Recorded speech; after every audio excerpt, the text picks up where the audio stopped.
Maryland season is on the line against Nebraska. You are Locked On Terps, your daily podcast on the Maryland Terps. Part of the Locked On Podcast Network, your team every day. What's up, everyone? I'm Tre Moore, video content creator for 247 Sports and InsideMarylandSports.com, and host of Locked On Terps, part of the Locked On Podcast Network, your team every day. So thank you for making us part of your day. And today's episode is brought to you by PrizePicks. Go to prizepicks.com/LockedOnCollege and use code LockedOnCollege for a first-time deposit and match up to $100. Daily fantasy sports made easy. PrizePicks. The Terps season is absolutely on the line on Saturday at 12 o'clock at Nebraska. And I will tell you exactly why. It is already a down year for the Terps. Of course, we're on a four-game losing streak. We started 5-0, and now we're at 5-4.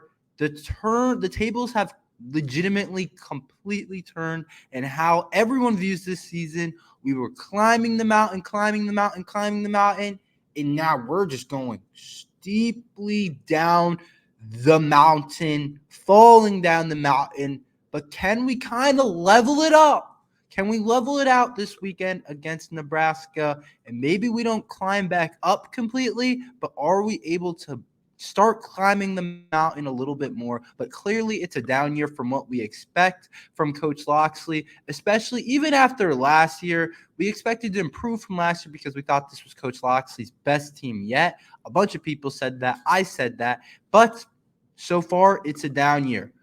But this game really is going to decide our season. Our season is legitimately on the line against this Nebraska team. If you remember against Penn State, I said the Penn State game would make or break our season. That was different than this week. When I said that for the Penn State game, I meant we're already so down and disappointed on how the year goes. It's really not going to be looked at as a successful year because of the teams we have lost to so far this year. But if we beat Penn State, I still thought we could potentially make our season, and the fans would still look at it as a good season because we beat one of the big threes and a top dog in college football. So that's why I said the Penn State game would make or break our season. But this is different because this Nebraska game, our season is just legitimately on the line in terms of bowl eligibility yet. We're currently 5-4. You guys know how it works. You all know the rules for bowl eligibility. You have to get to 6 wins. No matter what, no matter who you've beaten so far, we could have beaten Penn State, Ohio State, whoever. If we're not at 6 wins, we're not bowl eligible. And right now we're 5-4. So we need to get to 6 wins to find a way to get bowl eligible. And that really is where our program is at. We're not in a position to get like a New Year's Six bowl and one of those really good bowl games. We're just not there, and that's not the type of season we've had. But if we get to a bowl game and win the bowl game, you can somehow shape the picture to make it look like this was a successful season for the Terps. But overall, if we don't make a bowl game, it's going to be a lot of disappointment for the Maryland Terrapins. So our postseason hopes are on the line against Nebraska. And you might be like, Tre, but we still have 3 games left on the season. After this Nebraska team, we play maybe the best team in the country in Michigan. And I don't know about you guys.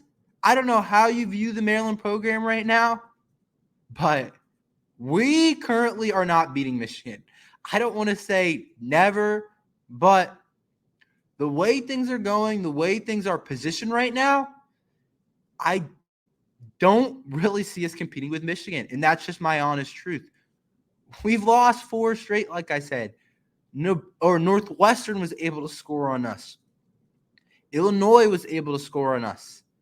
And then, of course, Penn State, we got blown out in a game where Talia didn't have a bad game at all. Talia started the game really good, and we still had no chance to win that game. So when our quarterback plays really well against Penn State, I would say, and we still didn't have a chance to win that game, and then we also lost Northwestern, I can't sit here and convince you guys that we are going to beat Michigan. That's just what it is. That's just how it is right now. I can't sit here and say that we are going to get Michigan. And so if we some reason drop this Nebraska game, which is totally possible, we'll talk about the spread later. It's predicted to be a close game. We could be in trouble down the stretch. Of course, there's still another game, last game of the season against Rutgers. But if you haven't been keeping up with what Rutgers has done this year, they have had a very solid year for this Rutgers Scarlet Knights team. Right now, they're behind the Big Three in the Big Ten East. They're actually in front of us with a 3-3 conference record. They have done some really good things with that Rutgers program overall. So that's not a guaranteed win. So even if we technically lose this game to Nebraska, could we somehow find a way to get bowl eligible in the last two? Maybe yes. But really how I'm looking at it is our season is on the line this week against Nebraska. That's what I think it is. That's what it is. And it's already a down year kind of for the Terps, for Coach Loxley. We kind of expected more from Talia maybe at times this year. It's really overall a down year for us. But this Nebraska game can maybe change it all and make it all okay. Maryland is 0-2 against Nebraska all time. How can we finally get a win against Nebraska? I'll talk about that after this ad from Jace Medical.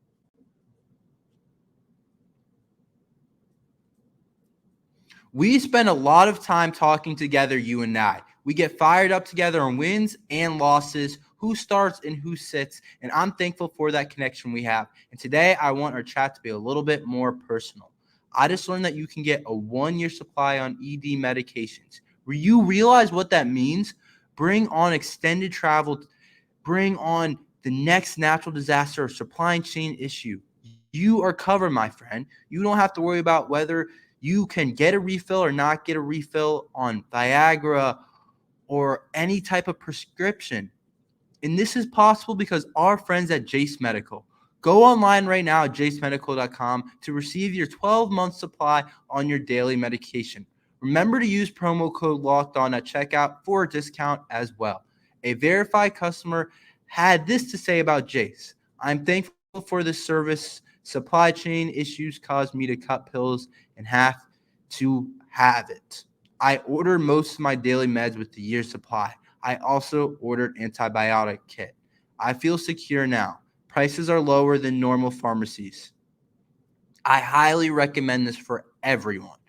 If you or someone you love would get some peace of mind by having a year's supply of any daily med, go to jacemedical.com to see if it's offered for you. Remember to use promo code LOCKEDON for $20 off your first purchase. Maryland is 0-2 all time against Nebraska. If you guys didn't know that, we have never beat Nebraska before. How can we end that streak and finally beat this team? How can we beat these guys and make it the first win against Nebraska, which is kind of weird to think about. But if you remember, Nebraska a while ago had some really good teams. Some of the best college football teams in college football history were some of the Nebraska Huskers teams a while ago. They had some really solid teams. But how can we make it the first win against Nebraska? Number one, the first point I have to make is the offensive line play. Oh my goodness, the offensive line play maybe had been the worst I've ever seen against Penn State. Before I had said our offensive line wasn't good, but it wasn't completely ruining games. But against Penn State, they just made it so we didn't have a chance to win. It was that simple. we weren't going to beat Penn State because our offensive line wasn't going to allow us to. And I'm not saying if our offensive line would have played well, we would have won that game, but we didn't have a chance with how they played against Penn State. And yes, Penn State was awesome. Their defensive coordinator was awesome at drawing up pressures and different looks and different schemes and things that keep our offensive line unsettled and not knowing what to expect and really hard to pre-snap know who to block. They did a really good job of that.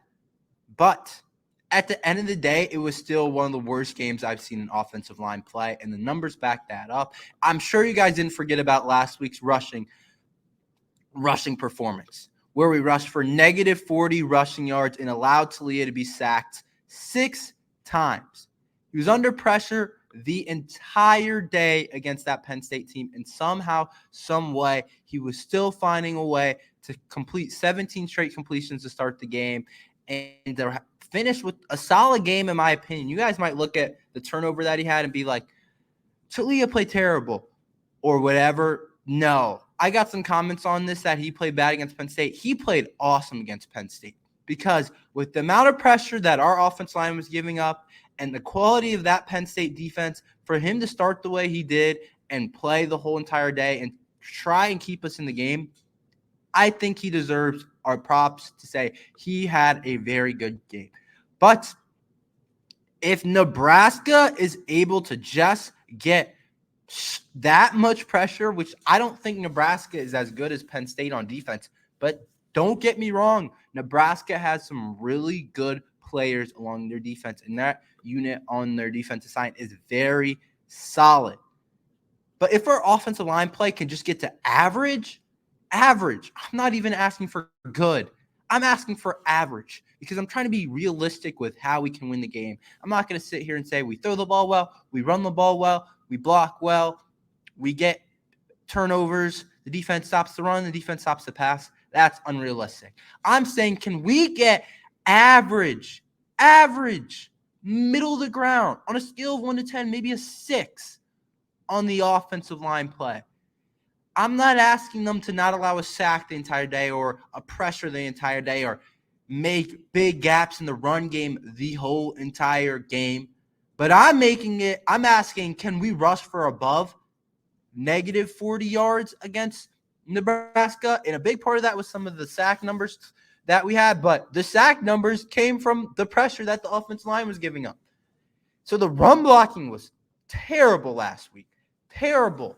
Our leading rusher was Billy Edwards with like 3 yards, and he came into the game late.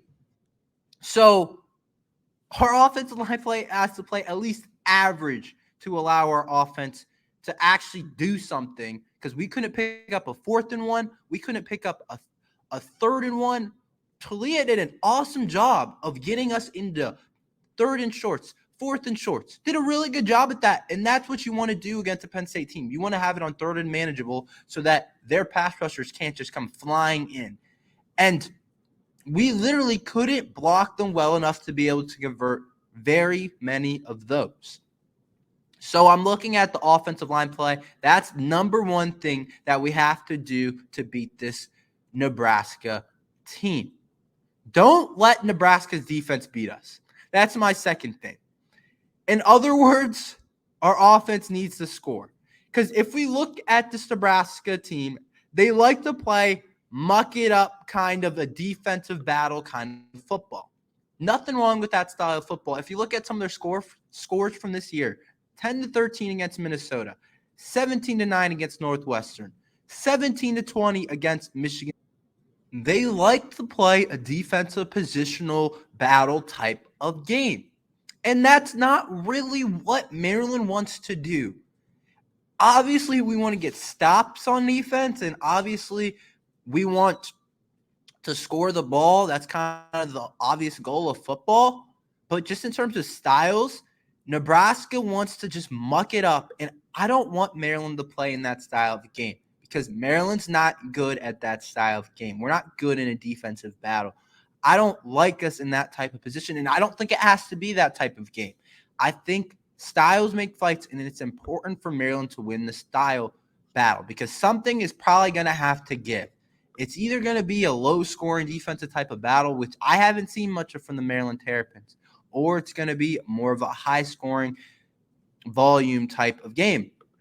But Nebraska's offense hasn't been really that like that at all, really that good at all. If you look at their numbers and the points that they put up per game and everything against quality opponents, Nebraska is nothing special when it comes to that. But so that's why I'm looking at Maryland and saying, don't let Nebraska play their style of game, what they want to play, where we're punting the ball a lot.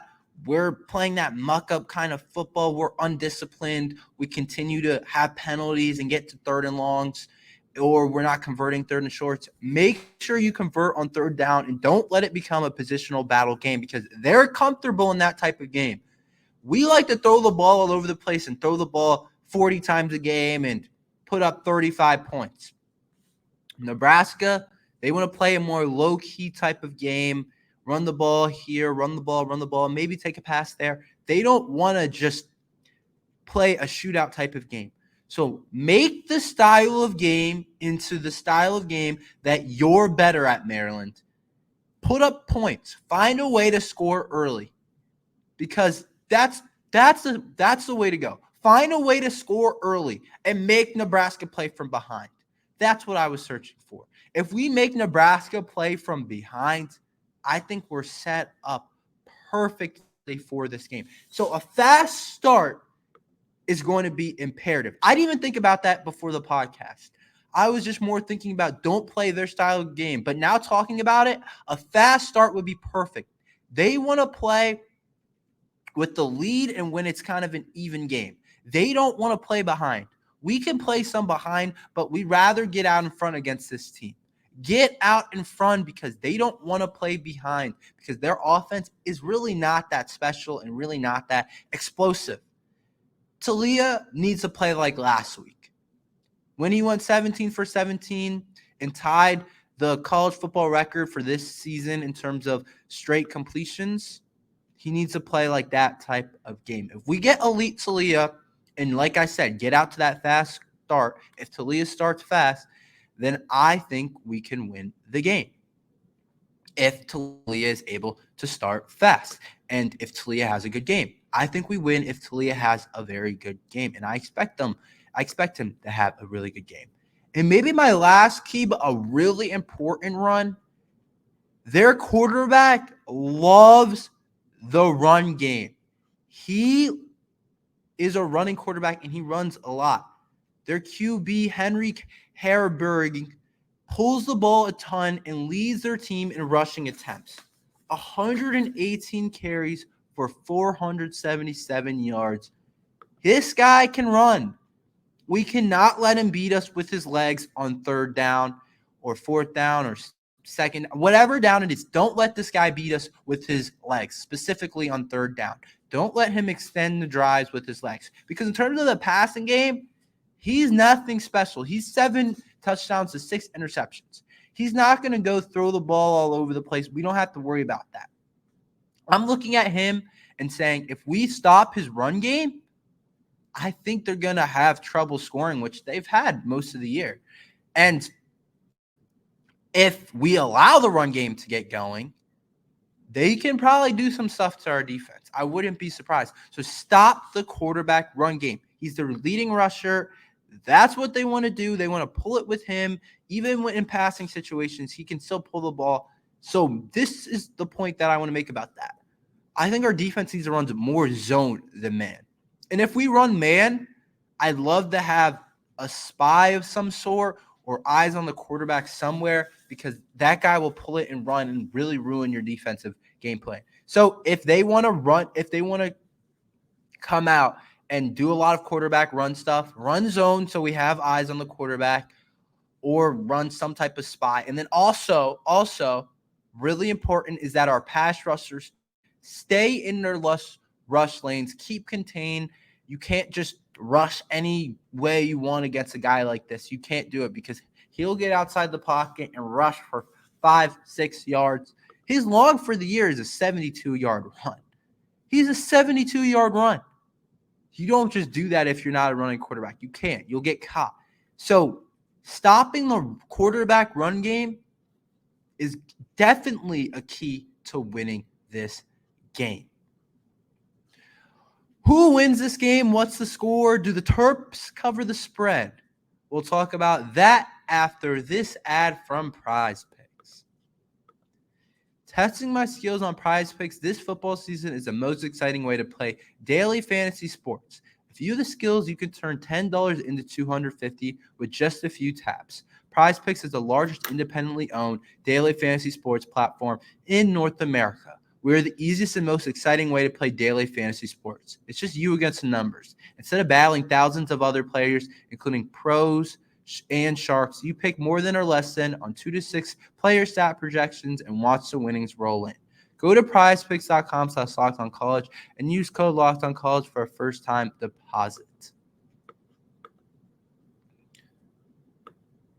The Terps are going to beat Nebraska. I know we're on this 4-game losing streak, and I know things look bleak and things look dull and dark.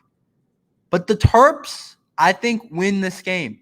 I think we win this game. I think it's a bounce-back opportunity, and I think Nebraska doesn't match up very well against us in terms of our style of play. I think that we can score against their defense, even though they have a really good defense. But I think we bounce back against this team. And it's crazy to think that this team is second in the Big Ten West, only a game back of Iowa. The Big Ten West versus the Big Ten East is just a completely different animal. It's crazy to think that if we were in the Big Ten West, and I honestly wish we were, in the Big Ten West, we could compete to go to a Big Ten championship, which is honestly pretty crazy to think about what has happened in these last couple of games and everything, and how this stretch has gone, that if we were on the other side of the Big Ten, we really could compete for a Big Ten championship. Because this team is second in the Big Ten West, and we're 2-point favorites against them on the road. Yes, Vegas has it as the Maryland Terrapins as a 2-point favorite. So I think the Terps will cover this spread. I think the Terps win by at least 2 points. I think Talia comes out fast. I think Talia has a good game, and I think Nebraska can't play from behind. I think that's going to be the emphasis. The Terps want to get this bad taste out of their mouth really badly, and I think they do that this week because we're on a 4-game losing streak, and everyone's looking at them and saying, forget Maryland football. They do the same thing every single year, and maybe that's kind of seems true. And maybe I'm not disagreeing with that, but they're going to want to prove people wrong before everyone just hops on basketball season saying, we're still here. We still can put together a solid season, a bowl eligibility season, and still do some really good things. So I think the Terps win. I think Nebraska doesn't have the playmakers that we have on offense, and I think if Maryland just scouts this Nebraska team the right way and says we have to stop this quarterback run game, run zone, don't get out of your pass rushing lanes, make sure you keep contained, I think we can really, truly win this game because I'm looking at both rosters. Nebraska's defense has kind of proven to be better than ours, but on a talent on paper, I'm not even sure their defense, if we compare player to player, is necessarily better than us, but they've played better than us. But offensively, I can safely say our offense is better than theirs. So we're looking at a game where our offense might not have to score a ton of points. I don't know what this Maryland defense is going to do. I don't know what to expect. But if they can just limit Nebraska, a team that has had trouble scoring all year, and I don't expect them to go out and score 40 against us. I mean, I didn't expect Northwestern to have a big day against us, and they did. So who knows? But I'm hoping that they clean some stuff up, and I think they will. I'm going to say this. I think our defense has a solid day against Nebraska. There's not a whole lot of scary stuff on the Nebraska offense. So I think our defense has a good day. I think our offense has a solid day, a good enough day to win the game, and I think we win by above 2 points. Final score prediction, I'm going to say 23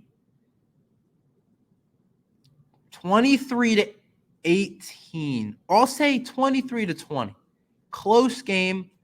Maybe a little bit more of a defensive-sided game, but the offense is still able to pull through, and we cover the spread of 2 points. Let me know your predictions down in the comments, but please like and subscribe. We're here every day talking Maryland football and basketball. Tomorrow, Maryland basketball has a game, so we'll be previewing that, and then after the game against Nebraska on Saturday, we will go live and talk about that game and a post-game show of that. So make sure you like and subscribe because it's basketball season, it's football season, and we got you covered here on Locked On Terps. So thank you for listening to Locked On Terps.